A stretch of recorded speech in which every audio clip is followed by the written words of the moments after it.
Всеки елемент има свое собствено меню, което ще ви позволи да персонализирате определени функции. Имате достъп до индивидуалните настройки на всеки елемент тук и от стиловия редактор. Елементите могат да бъдат поставени един пред друг или един зад друг, от бутоните премести отпред и премести отзад. Имайте предвид, че ако имате проблеми с избирането и кликването върху елемент, е възможно той да е поставен под друг елемент. За да разрешите този проблем, просто преместете елемента, който го покрива, като го преместите отзад. Или преместете задния елемент пред другия, в зависимост от нуждите ви.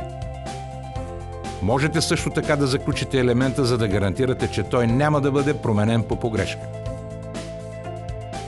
Можете лесно да отключите елемента, като натиснете още веднъж върху катенарчето. На следващото място можете да покажете елементите на всички страници.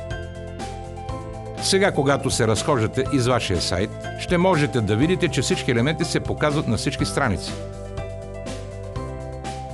След като заключите елемента към всички страници, под бутона за отключване ще видите още две функции.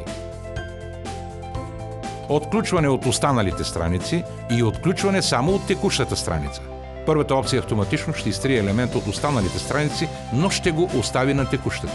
Втората ще премахне елемента от текущата страница, но ще го запази на останалите. За да изтриете елемент, натиснете върху бутона Изтриване тук. В редактора на Oxy можете да селектирате множество елементи едновременно.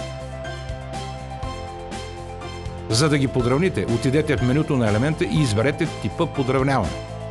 Имате на разположение функции за персонализиране, като преместване отпред и преместване отзад, заключване и отключване на елементите, заключване към всички страници и изтриване. Забавлявайте се, докато създавате.